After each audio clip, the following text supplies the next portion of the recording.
नमः शिवाय। शिव पुराण की रुद्र संहिता के इस अध्याय में हम दंडकारण्य में शिव को राम के प्रति मस्तक झुकाते देख सती का मोह तथा शिव की आज्ञा से उनके द्वारा श्री राम की परीक्षा लेने की कथा जानेंगे।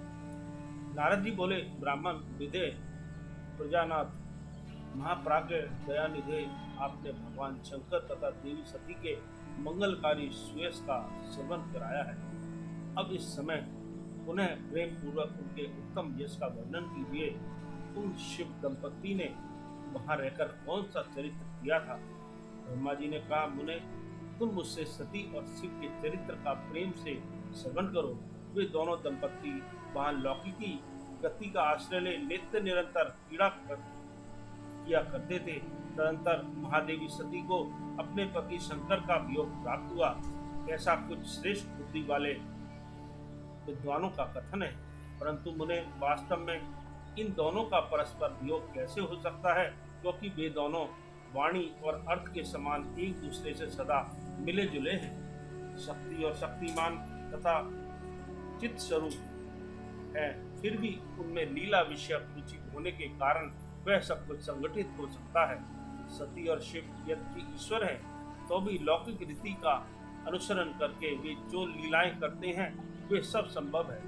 दक्ष कन्या सती ने जब देखा कि मेरे पति ने मुझे त्याग दिया है, तब वे अपने पिता दक्ष के यज्ञ में गईं और वहां भगवान शंकर का अनादर देख उन्होंने अपने शरीर को त्याग दिया। वे ही सती पुनः हिमालय के घर पार्वती के नाम से प्रकट हुई और बड़ी भारी तपस्या करके उन्होंने विवाह के द्वारा पुनः भगवान शिव को प्राप्त कर लिया। सूत जी कहते हैं, महर्षियों, ब्रह्मा जी की यह बात सुनकर नारद जी ने विधाता से शिवा और शिव के महान यश के विषय में इस प्रकार पूछा। नारद जी बोले, महाभाग विष्णु शिष्य विधाता, आप मुझे शिवा और शिव के भाव तथा आचार से संबंध रखने वाले उनके चरित्र को विस्तार पूर्वक सुनाइए। तात भगवान शंकर ने अपने प्राणों से भी प्यारी धर्मपत्नी सती का इसलिए त्याग किया, यह घटना तो मुझे बड़ी विचित्र जान पड़ती है, अतः इसे आप अवश्य कहें। आज आपके पुत्र दक्ष के यज्ञ में भगवान शिव का अनादर कैसे हुआ और वहाँ पिता के यज्ञ में जाकर सती ने अपने शरीर का त्याग इस प्रकार किया, उसके बाद वहाँ क्या हुआ, भगवान महेश्वर ने क्या किया, ये सब बातें मुझसे कहिए। उन्हें सुनने के लिए मेरे मन में बड़ी श्रद्धा है। ब्रह्मा जी ने कहा, मेरे पुत्रों में श्रेष्ठ महाप्राज्ञ तात नारद, तुम महर्षियों के साथ बड़े प्रेम से भगवान चंद्रमौली का यह चरित्र सुनो। श्री विष्णु आदि देवताओं से सेवित परब्रह्म महेश्वर को नमस्कार करके मैं उनके महान अद्भुत चरित्र का वर्णन आरंभ करता हूँ। उन्हें यह सब भगवान शिव की लीला ही है। वे प्रभु अनेक प्रकार की लीला करने वाले स्वतंत्र और निर्विकार हैं। देवी सती भी वैसे ही हैं, अन्यथा वैसा कर्म करने में कौन समर्थ हो सकता है? परमेश्वर शिव ही परब्रह्म ब्रह्मा है, परमात्मा है। एक समय की बात है, तीनों लोकों में विचरने वाले लीला विशारद भगवान रुद्र सती के साथ बैल पर आरूढ़ हो इस भूतल पर भ्रमण कर रहे थे। घूमते घूमते वे दंडकारण्य में आए। वहां उन्होंने लक्ष्मण सहित भगवान श्री राम को देखा, जो रावण द्वारा छल पूर्वक हरी गई अपनी प्यारी पत्नी सीता की खोज कर रहे थे। वे हाँ सीते ऐसा उच्च स्वर से पुकारते जहां तहां देखते और बारंबार रोते थे।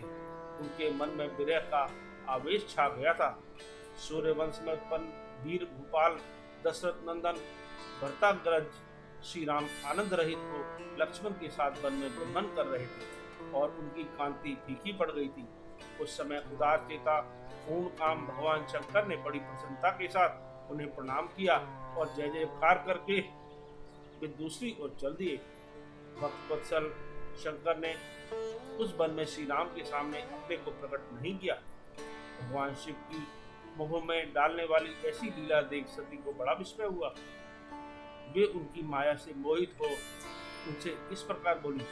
सती ने कहा, देवदेव सर्वेश पर ब्रह्म परमेश्वर ब्रह्मा विष्णु आदि सब देवता आपकी ही सदा सेवा करते हैं। आप ही सबके द्वारा प्रणाम करने योग्य हैं। सबको आपका ही सर्वदा सेवन और ध्यान करना चाहिए।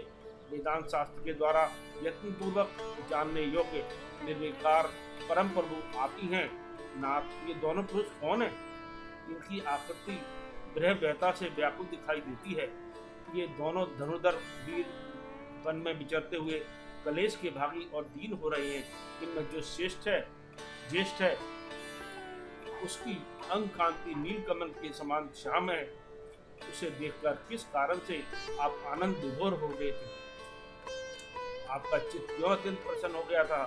आप इस समय भक्त के समान विनम्र क्यों हो गए थे? स्वामी कल्याणकारी शिव, आप मेरे संशय को सुने। प्रभो, सेव्य स्वामी अपने सेवक को प्रणाम करें, यह उचित नहीं जान पड़ता। ब्रह्मा जी कहते हैं, नारद, कल्याणमयी परमेश्वरी आदिशक्ति सती देवी ने शिव की माया के वशीभूत होकर जब भगवान शिव से इस प्रकार प्रश्न किया, तब सती की वह बात सुनकर लीला विशारद परमेश्वर शंकर हंसकर उनसे इस प्रकार बोले। परमेश्वर ने कहा, देवी सुनो, मैं प्रसन्नता पूर्वक यथार्थ बात कहता हूँ, इसमें छल नहीं है। वरदान के प्रभाव से ही मैंने इन्हें आदर पूर्वक प्रणाम किया है। ये दोनों भाई वीरों द्वारा सम्मानित हैं। इनके नाम है श्री राम और लक्ष्मण। इनका प्राकट्य सूर्य वंश में हुआ है। ये दोनों राजा दशरथ के विद्वान पुत्र हैं। इनमें जो गौर रंग के छोटे बंधु हैं, वे साक्षात शेष के अंश है। उनका नाम लक्ष्मण है। उनके बड़े भैया का नाम श्री राम है। इनके रूप में भगवान विष्णु ही अपने संपूर्ण अंश में प्रकट हुए हैं। उपद्रव इनसे दूर ही रहते हैं। ये साधु पुरुषों की रक्षा और हम लोगों की कल्याण के लिए इस पृथ्वी पर अवतीर्ण हुए हैं। ऐसा कहकर सृष्टिकर्ता भगवान शंभु चुप हो गए। भगवान शिव की ऐसी बात सुनकर भी सती के मन को इस पर विश्वास नहीं हुआ। यह न हो, भगवान शिव की माया बड़ी प्रबल है, वह संपूर्ण त्रिलोकी को मोह में डाल देने वाली है। सती के मन में मेरी बात पर विश्वास नहीं है, यह जानकर लीला विशारद प्रभु सनातन शंभु यूं बोले। शिव ने कहा, देवी मेरी बात सुनो, यदि तुम्हारे मन में मेरे कथन पर विश्वास नहीं है तो तुम वहां जाकर अपनी ही बुद्धि से श्री राम की परीक्षा कर लो। प्यारी सती, जिस प्रकार तुम्हारा मोह या भ्रम नष्ट हो जाए वह करो। तुम वहां जाकर परीक्षा करो, तब तक मैं इस पर्वत के नीचे खड़ा हूँ। ब्रह्मा जी कहते हैं, नारद, भगवान शिव की आज्ञा से ईश्वरी सती भाग गई और मन ही मन ये सोचने लगी कि मैं वनचारी राम की कैसे परीक्षा करूं। अच्छा, मैं सीता का रूप धारण करके राम के पास चलूं। यदि राम साक्षात विष्णु हैं तब तो सब कुछ जान लेंगे, अन्यथा ये मुझे नहीं पहचानेंगे। ऐसा विचार सती सीता पर श्री राम के समीप उनकी परीक्षा लेने के लिए गई।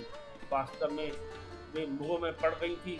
सती को सीता के रूप में सामने आई देख शिव का जप करते हुए रघु कुल नंदन श्री राम सब कुछ जान गए और हंसते हुए उन्हें नमस्कार करके बोले। श्री राम ने पूछा, सती जी, आपको नमस्कार है, आप प्रेम पूर्वक बताएं भगवान शंभु कहाँ गए हैं?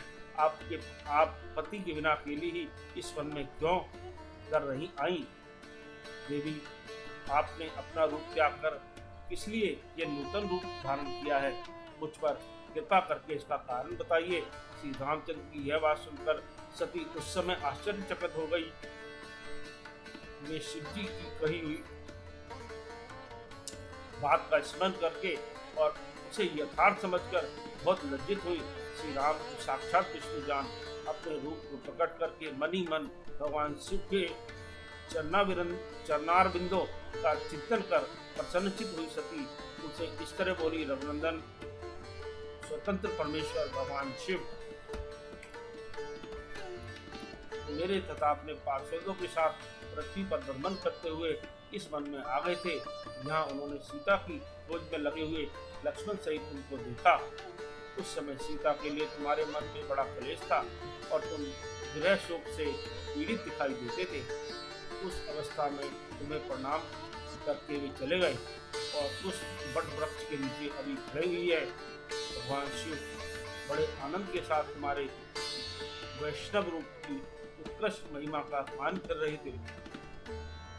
यद्यपि उन्होंने तुम्हें चतुर्भुज विष्णु के रूप में नहीं देखा, तो भी तुम्हारा दर्शन करते ही वे आनंद विभोर हो गए। इस निर्मल रूप की और देखते हुए उन्हें बड़ा आनंद प्राप्त हुआ। इस विषय में मेरे पूछने पर भगवान शंभु ने जो बात कही उसे सुनकर मेरे मन में भ्रम उत्पन्न हो गया। अतः राघवेंद्र, मैंने उनकी आज्ञा लेकर तुम्हारी परीक्षा की है। श्री राम, अब मुझे ज्ञात हो गया है कि तुम साक्षात विष्णु हो। तुम्हारी सारी प्रभुता मैंने अपनी आंखों से देख ली है। अब मेरा संशय दूर हो गया। तो अभी महामते, तुम मेरी बात सुनो। मेरे सामने यह सच सच बताओ कि तुम भगवान शिव के भी वंदनीय कैसे हो गए। मेरे मन में यही एक संदेह है, इसे निकाल दो और शीघ्र ही मुझे पूर्ण शांति प्रदान करो। सती का यह वचन सुनकर श्री राम के नेत्र प्रफुल्ल कमल के समान खिल उठे। उन्होंने मन ही मन अपने प्रभु भगवान शिव का स्मरण किया। उनसे उनके हृदय में प्रेम की बाढ़ आ गई। उन्हें आज्ञा न होने के कारण वे सती के साथ भगवान शिव के निकट नहीं गए तथा मन ही मन उनकी महिमा वर्णन करके रघुनाथ जी ने सती के से कहना प्रारंभ किया। इस प्रकार रुद्र संहिता का यह अध्याय समाप्त हुआ। ओम नमः शिवाय।